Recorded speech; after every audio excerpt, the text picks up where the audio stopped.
Guys আমরা এখন যাচ্ছি মাছ ধরতে আজকে, ঠিক আছে? তো কি গাড়া উঠছে জানি না, সবার আজকে মাছ ধরার সবার প্ল্যান উঠছে।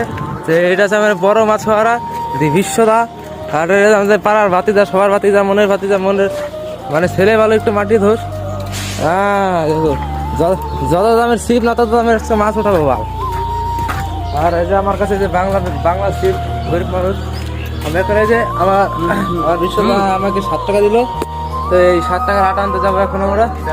এই যে আমাদের স্পেশালি হাত দিয়ে বানানো আটা।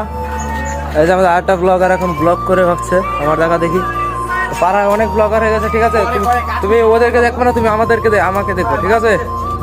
তো ভিডিওটা দেখতে থাকো, কটা মাছ ধরি। দোকান থেকে একটু আটা নিয়ে আসলাম, মানে আমাদের একটু নরম হয়ে গেছিলো, ঠিক আছে? এই যে লাগাচ্ছে, এই আটাতে একটু শক্ত করতে হবে। আর এই যে আমাদের প্লেস, অস্থির প্লেস পুরো।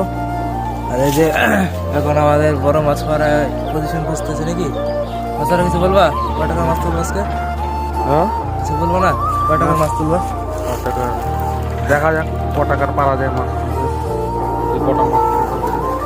তো এটা কিন্তু আমাদের পুকুর না, এটা হচ্ছে আমাদের পাড়াদের একটা, মানে ধরতে গেলে সরকারি পুকুর, কিন্তু সরকারি পুকুরেরও মালিক থাকে, মানে পুকুরটা সরকারি কিন্তু মাছ হচ্ছে পাবলিক না, সরি মালিকের। তো মালিক যদি জানতে পারে আমাদের সারাটা ভেঙে দেবে। আর ওই যে ওখানে তারা তোমাকে জুমকে দেখাচ্ছি, ওখানে একটা দিদা মাছ ধরছে। কই জুম হচ্ছে না কেন? জুম হবে না, সরি আমার অ্যান্ড্রয়েড ফোন তো জুম হয় না। তো এই যে বসিটা ফেলাই আছি, মোটামুটি 10 মিনিট হয়ে গেল, এখনো একটা মাছ কামড় দিচ্ছে না। আর ওখানে আছে আমার ভাতিজা আর আমার এই সদা, দেখি কতক্ষণ পরে মাছ পাই।